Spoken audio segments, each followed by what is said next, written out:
Of ಮಾಡಿಬಿಟ್ಟು ಇದು ಆವಾಗಲೇ ಸಕ್ಕರೆ ಪುಡಿ ಮಾಡ್ಕೊಂಡಿದ್ದೀವಲ್ಲ ಇದಕ್ಕೆ ಈಗ ಮಿಕ್ಸ್ ಆಮೇಲೆ ನಿಧಾನವಾಗಿ ಲಟ್ಟಿಸ್ಕೋಬೋದು. ಚಪಾತಿನ ರೌಂಡ್ ಶೇಪು ಲಟ್ಟಿಸ್ಕೊಂಡ್ಬಿಟ್ಟು ಎಣ್ಣೆಯಲ್ಲಿ ನಿಧಾನವಾಗಿ ಹಾಕಬೇಕು. ಎಣ್ಣೆ ಬಿಸಿ ಇರುತ್ತೆ. ಹಾಯ್ ಎಲ್ಲರಿಗೂ ನಮಸ್ಕಾರ. ಸಗು ಯೂಟ್ಯೂಬ್ ಚಾನಲ್ಗೆ ವೆಲ್ಕಮ್. ಇವತ್ತು ಚಿರೋಟೆ ಮಾಡೋದು ಹೇಗಂತ ತಿಳಿಸ್ಕೊಡ್ತಾ ಇದ್ದೀನಿ. ಅರ್ಧ ಕಪ್ಪಷ್ಟು ಮೈದಾ ಹಿಟ್ಟು, 30 ಬಾದಾಮಿ, 2 ಸ್ಪೂನಷ್ಟು ಕಲ್ಲಂಗಡಿ ಬೀಜ, 3 ಸ್ಪೂನಷ್ಟು ಬಿಳಿ ಎಳ್ಳು, 1 ಕಪ್ಪಷ್ಟು ಸಕ್ಕರೆ, 2 ಸ್ಪೂನಷ್ಟು ತುಪ್ಪ, 1 ಕೊಬ್ಬರಿ ಗಿಟ್ಟಗ, 30 ಗೋಡಂಬಿ, 4 ಏಲಕ್ಕಿ. ಬನ್ನಿ ಫ್ರೆಂಡ್ಸ್, ಇವಾಗ ಇದನ್ನೆಲ್ಲ ಗ್ಯಾಸಲ್ಲಿ ಫ್ರೈ ಮಾಡ್ಕೊಳ್ಳೋಣ. ಸ್ವಲ್ಪ ಕೊಬ್ಬರಿ ಫ್ರೈ ಆದ ತಕ್ಷಣ ಇದಕ್ಕೆ ಗೋಡಂಬಿ ಹಾಕೋಬೇಕು. ಬಾದಾಮಿನೇ ಸ್ವಲ್ಪ ಫ್ರೈ ಆಗಬೇಕು. ಬಾದಾಮಿ ಒಂದು 2 ಸೆಕೆಂಡ್ ಫ್ರೈ ಆದರೆ ಸಾಕು. ಆದ ತಕ್ಷಣವೇ ಗೋಡಂಬಿ ಹಾಕ್ಕೊಳ್ಳಿ. ಗೋಡಂಬಿ ಹಾಕಿದ ತಕ್ಷಣವೇ ಕಲ್ಲಂಗಡಿ ಬೀಜ, ಕಲ್ಲಂಗಡಿ ಬೀಜನೂ 2 ಸೆಕೆಂಡ್ ಸಾಕು. ಆಮೇಲೆ ಎಳ್ಳು ಹಾಕೊಂಡು ಏಲಕ್ಕಿ ಪುಡಿ. ಇವಾಗ ಇದನ್ನೆಲ್ಲ ಸ್ಟವ್ ಆಫ್ ಮಾಡಿ ಬಿಟ್ಟು ಫ್ರೈ ಮಾಡ್ಕೊಳ್ಳಿ. ಸ್ಟವ್ ಆಫ್ ಮಾಡಿಬಿಟ್ಟು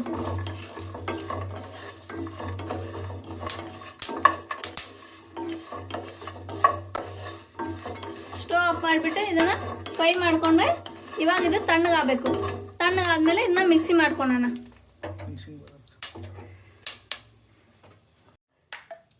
ಎಲ್ಲ ಫ್ರೈ ಆದಮೇಲೆ ಅದು ಡ್ರೈ ಫ್ರೂಟ್ಸ್ ಎಲ್ಲ ಈ ಥರ ಕಾಣುತ್ತೆ. ಇದು ತಣ್ಣಗಾದ್ಮೇಲೆ ಮಿಕ್ಸಿ ಹಾಕೋಬೇಕು. ಸೊ ಎಲ್ಲನೂ ನಾವು ಇವಾಗ ಫ್ರೈ ಮಾಡ್ಕೊಂಡಿದ್ವಲ್ಲ, ಇದು ಇವಾಗ ತಣ್ಣಗಾಗಿದೆ. ಇದನ್ನು ಇವಾಗ ಮಿಕ್ಸಿ ಮಾಡ್ಕೋಬೇಕು.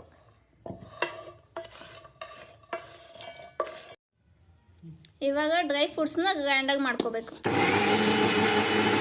ಇವಾಗ ಇದು ಗ್ರೈಂಡಾಗಿ ಆದಮೇಲೆ ಇದು ಈ ಥರ ಆಗುತ್ತೆ. ಇವಾಗ ಇದು 1 ಕಪ್ಪಷ್ಟು ಸಕ್ಕರೆ ತೊಗೊಂಡಿದ್ದೇವಲ್ಲ, ಇದನ್ನು ಮಿಕ್ಸಿಗೆ ಮಾಡ್ಕೋಬೇಕು.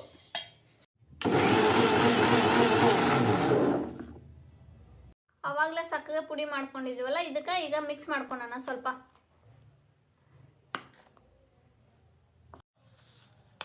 ಈ ಥರ ಮಿಕ್ಸ್ ಮಾಡ್ಕೋಬೇಕು. ಈ ಥರ ಮಿಕ್ಸ್ ಮಾಡ್ಕೊಂಡಾದ್ಮೇಲೆ ಇದೆಲ್ಲ ರೆಡಿ ಆದಂಗೆ. ಇವಾಗ ನೀವು ಆವಾಗಲೇ ಮೈದಾ ಹಿಟ್ಟು ಕಲಸಿಟ್ಟಿದ್ದೀರಲ್ಲ, ಇವಾಗ ಅದೆಲ್ಲ ರೆಡಿ ಆಗುತ್ತೆ. ಇವಾಗ ಚಿಕ್ಕದಾಗೆ ಚಪಾತಿ ಮಾಡೋದು ತೋರಿಸ್ತೇನೆ. 3 ಚಿಟಿಕೆ ಅಷ್ಟು ಅರಿಶಿನ,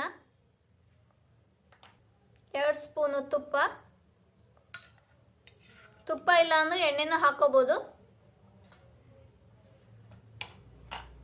ಇವಾಗ ಇದನ್ನು ಚೆನ್ನಾಗಿ ಕಲಿಸ್ಕೋಬೇಕು.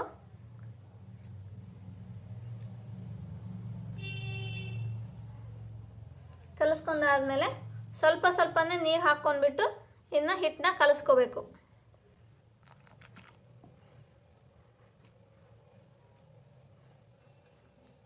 ಇವಾಗ ಇದನ್ನು ಈ ಥರ ನಾದ್ಕೋಬೇಕು. ಹಿಟ್ಟು ಹೇಗೆ ನಾದ್ಕೊತೀರೋ ಆ ಥರ ಚಪಾತಿ ನೀಟಾಗಿ ಬರುತ್ತೆ. ಅದನ್ನು ತೆಳ್ಳಗೆ ಮಾಡಿಕೊಂಡು ನೀಟಾಗಿ ಮಾಡ್ಬೋದು. ಹಿಟ್ಟೆಲ್ಲ ನಾದ್ಕೊತಿದ್ವಲ್ಲ, ನಾದ್ಕೊಂಡಾದ್ಮೇಲೆ ಈ ಥರ ಆಗುತ್ತೆ. ಅದು ಈ ಥರ ನೀಟಾಗಿ ನಾದ್ಕೊಂಡು ಸ್ಮೂತಾಗಿ ಬರುತ್ತೆ ಅದು ಚಪಾತಿ. ಇವಾಗ ಇದನ್ನ 5 ನಿಮಿಷ ನೆನಿಬೇಕಿದು ಹಿಟ್ಟು.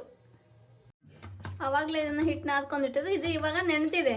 ಇನ್ನು ಚಿಕ್ಕದಾಗಿ ಗುಳ್ಳೆ ಮಾಡ್ಕೋಬೇಕು. ಮಾಡಿಕೊಂಡು ಈ ಥರ ರೌಂಡ್ ಶೇಪ್ ಮಾಡಿ ಒಂದು ಬಟ್ಲಕ್ಕೆ ಹಾಕಿ ಇಟ್ಕೊಳ್ಳಿ. ಆಮೇಲೆ ನಿಧಾನವಾಗಿ ಲಟ್ಟಿಸ್ಕೋಬೋದು. ಚಿಕ್ಕದಾಗಿ ರೌಂಡ್ ಶೇಪ್ ಮಾಡ್ಕೊಳ್ಳಿ.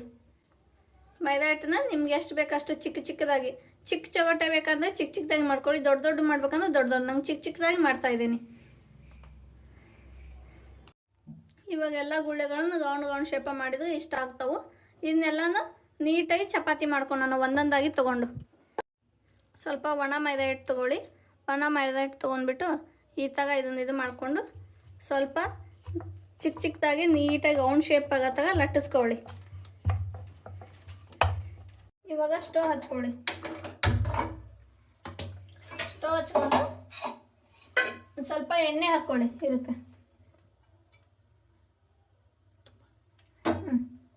ಇದು ಎಣ್ಣೆ ಬಿಸಿ ಆಗಬೇಕು. ಇವಾಗ ಇದು ಎಣ್ಣೆ ಬಿಸಿ ಆಗಿದೆ. ಇವಾಗ ಇದನ್ನು ಚಪಾತಿನ ರೌಂಡ್ ಶೇಪು ಲಟ್ಟಿಸ್ಕೊಂಡ್ಬಿಟ್ಟು ಎಣ್ಣೆಯಲ್ಲಿ ನಿಧಾನವಾಗಿ ಹಾಕಬೇಕು. ಎಣ್ಣೆ ಬಿಸಿ ಇರುತ್ತೆ, ನಿಧಾನವಾಗಿ ಹಾಕ್ಕೊಳ್ಳಿ. ಇದನ್ನು ಈ ಥರ ತೆಗೆಸಿ ಒಂದ್ಸತಿ ಹಿಂಗೆ ತೆಗೆಸಿ ವಾಪಸ್ ಹೊಳಸ್ಕೊಂಡ್ಬಿಟ್ರೆ ಸಾಕು. ಇದು ಈ ಥರ ಆಗುತ್ತೆ. ಈ ಥರ ಆದ ತಕ್ಷಣವೇ ಇನ್ನು ಎಣ್ಣೆನ ಒಂದು ಸ್ವಲ್ಪ ಬಸಿದ್ಬಿಟ್ಟು ತೊಗೊಂಡ್ಬಿಡಿ. ಎಣ್ಣೆ ಈ ಥರ ಬಸಿಬಿಟ್ಟು ತೊಗೊಂಡ ತಕ್ಷಣವೇ ಬಿಸಿ ಯಾವಾಗ ಇರುತ್ತೋ ಆವಾಗಲೇ ಪುಡಿ ಮಾಡಿದ್ವಲ್ಲ ಅದನ್ನು ಈ ಥರ ಹಾಕ್ಕೋಬೇಕು. ಮೇಲ್ಗಡೆ ರೌಂಡ್ ಶೇಪಾಗಿ ನಿಧಾನವಾಗಿ ಹಿಂಗೆ ಶೇಪ್ ಮಾಡಿಕೊಂಡು ಹಾಕ್ಕೊಂಡು ಇನ್ನು ಅರ್ಧದಿಂದ ಅರ್ಧ ಮಡ್ಚ್ಕೊಂಡು ಇನ್ನು ಈ ಥರ ಮಡ್ಚ್ಕೊಳ್ಳಿ. ಆವಾಗ ಶೇಪ್ ಚೆನ್ನಾಗಿರುತ್ತೆ. ಇವಾಗ ಇದು ಚಿಗೋಟೆ ರೆಡಿ ಆಯಿತು.